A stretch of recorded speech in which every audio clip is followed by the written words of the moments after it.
Hi everybody, this is Casey at Blythe Company. I wanted to make a quick video today talking all about tools. It's a question that comes up frequently on the groups, and I've been asked specifically as well, so I thought I'd show you just really quickly the tools that I use when I customize a Blythe doll. So I have them separated here. These are the tools for opening, these are my carving tools, sanding, and coloring. Obviously every artist uses different tools, so this is only what I use to do my dolls in the way that I do them, and other artists probably have different things they use and their own ways of doing things. So again, this is just what I use. So let's go through each tool and I'll tell you what I use them for. So first you have a small screwdriver. This is for opening the doll. Then I use this screwdriver for prying out the eye mechanism. This is a large glue stick. This is for removing the eye chips. And then a tweezers for several different things. One of them I use it for taking out the eyelashes, and also this end sometimes for prying open a doll.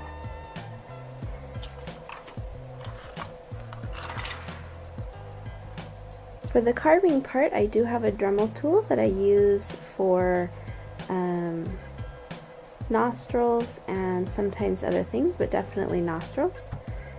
I have a Ninja carving set, but these are really the only tools that I use. It comes with 10 to 15 different knives, but I basically use these ones just for digging out pieces of the plastic.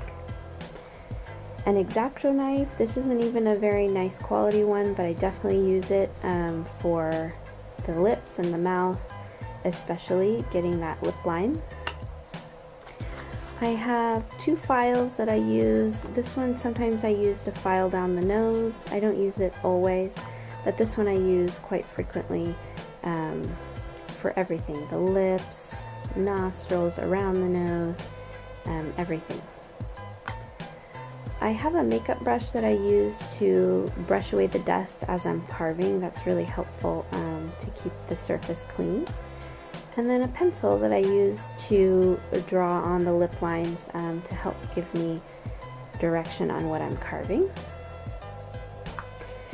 As far as sanding, I use a 600 grit sandpaper for the first part, taking off the paint, and then I also use this to smooth out any gouge marks and to start to finish the faceplate. And then I use this sanding block, mostly the blue part, which I don't know what the grit is, but it's pretty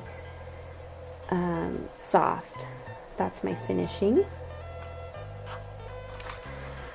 For coloring, I prefer to use watercolor pencils, and this is the set that I have. I have a bunch of different ones with a couple different brands. The reason I like the watercolor pencils is because if you make a mistake, you can just take it off with water as long as you haven't sprayed the doll yet with the sealer. I like that. Also, it works really well in layers.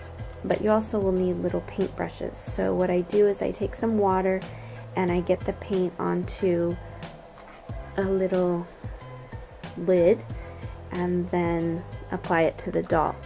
Once I apply it, I use makeup sponges or little tiny makeup sponges to kind of dab it on and keep the color in place.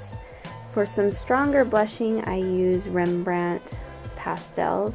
I mostly just use a red color and a brown. I do want to get more of these. I do like them, but again, they don't come off as easily. They don't blend as easily, in my opinion, as the watercolor pencils. So I would use those with caution. Starting with watercolor is really great because, again, if you make a mistake, you can fix it. When the doll's finished, or before you start painting, you also want to spray with a, well, this is Mr. Super Clear. Everyone seems to really use this in the hobby. People ask all the time if there is a good alternative. I prefer just to go with what we know works. So that's what I use. And between each layer of paint, then you'll spray that on, and you also spray a layer before you start painting. So I hope that helps for any of you that are looking to start customizing and you don't know what to buy. There's a lot of different stores and opinions, but most of this I found around my house. The only thing I purchased was the carving knives and the colors, really. Everything else, well, sandpaper, but most of it I had around the house. So good luck, and if you have any questions, let me know. Thanks for watching.